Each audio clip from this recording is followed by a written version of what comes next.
Good morning. Let me just read some books. I just got back home. When someone with a political bias or vested interest sees a situation differently than we do, we tend to think that person is deliberately misinterpreting the obvious to justify their politics or to bring about some personal gain. But through motivated reasoning, each side finds ways to justify its favored conclusion and discredit the other, while maintaining a belief in its own objectivity. And so those on both sides of important issues may sincerely think that theirs is the only rational interpretation. Consider the following research on the death penalty. People who either supported or opposed capital punishment on the theory that it deterred crime or didn't were shown two phony studies. Each study employed a different statistical method to prove its point. Let's call them Method A and Method B. For half the subjects, the study that used Method A concluded that capital punishment works as a deterrent. And the study that used Method B concluded that it doesn't. The other subjects saw studies in which the conclusions were reversed. If people were objective, those on both sides would agree that either Method A or Method B was the best approach regardless of whether it supported or undermined their prior belief, or they'd agree that it was a tie. But that's not what happened. Subjects readily offered criticism such as, there were too many variables. I don't think they have complete enough collection of data, and the evidence given is relatively meaningless. But both sides lauded whatever method supported their belief and trashed whatever method did not. Clearly, it was the report's conclusion, not their methods, that inspired this analysis.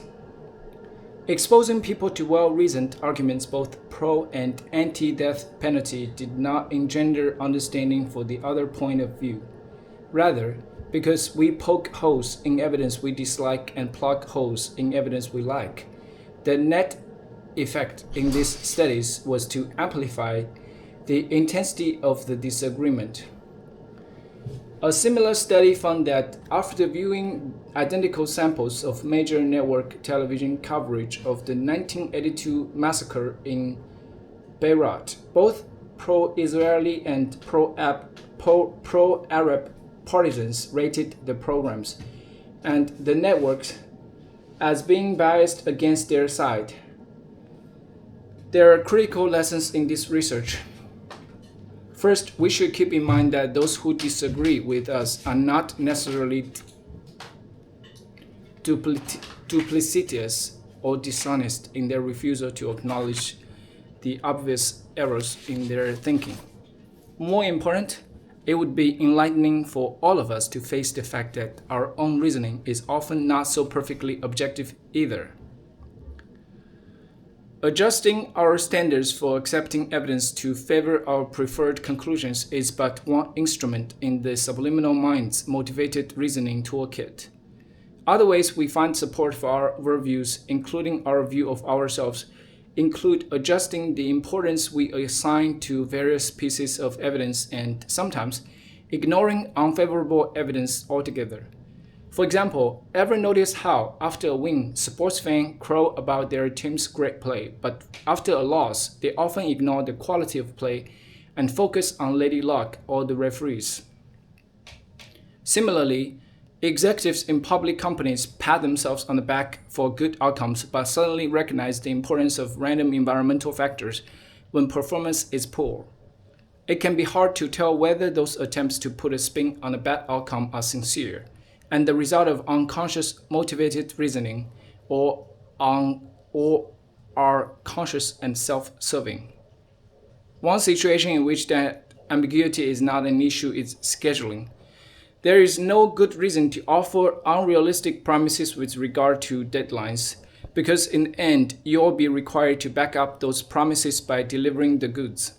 Yet contractors and businesses often miss their deadlines even when there are financial penalties for doing so. And studies show that motivated reasoning is a major cause of those miscalculations.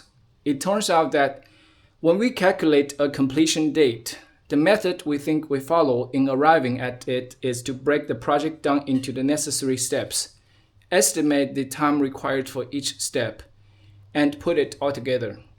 But research shows that instead, our minds often work backward. That is, the desired target date exerts a great and unconscious influence on our estimate of the time required to complete each of the intermediate steps.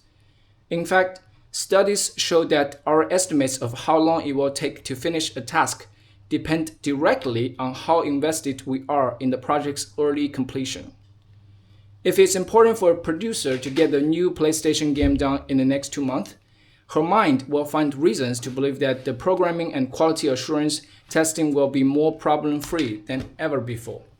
Likewise, if we need to get 300 popcorn balls made in time for Halloween, we manage to convince ourselves that having the kids help on our kitchen assembly line will go smoothly for the first time in the history of our family. It is because we make these decisions and sincerely believe they are realistic that all of us, whether we are throwing a dinner party for 10 people or building a new jet fighter, regularly create overly optimistic estimates of when we can finish the project. In fact, the U.S. General Accounting Office estimated that when the military purchased equipment involving new technology, it was delivered on schedule and within budget just 1% of the time. That is so insane. Even for the U.S. General Accounting Office, they can't get anything done in time and on budget. Think about that.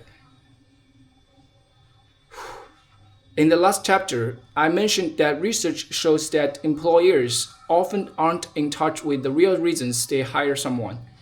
An interviewer may like or dislike an applicant because of factors that have little to do with the applicant's objective qualifications. They may both attended the same school or both be bird watchers, or perhaps the applicant reminds the interviewer of a favorite uncle. For whatever reason, once the interviewer makes a gut-level decision, her unconscious often employs motivated reasoning to back that intuitive inclination. If she likes the applicant, without realizing her motivation, she will tend to assign high importance to areas in which the applicant excels and take less seriously those in which the applicant falls short. Okay. All right. That's a great reading session. Now I'm going to take a shower.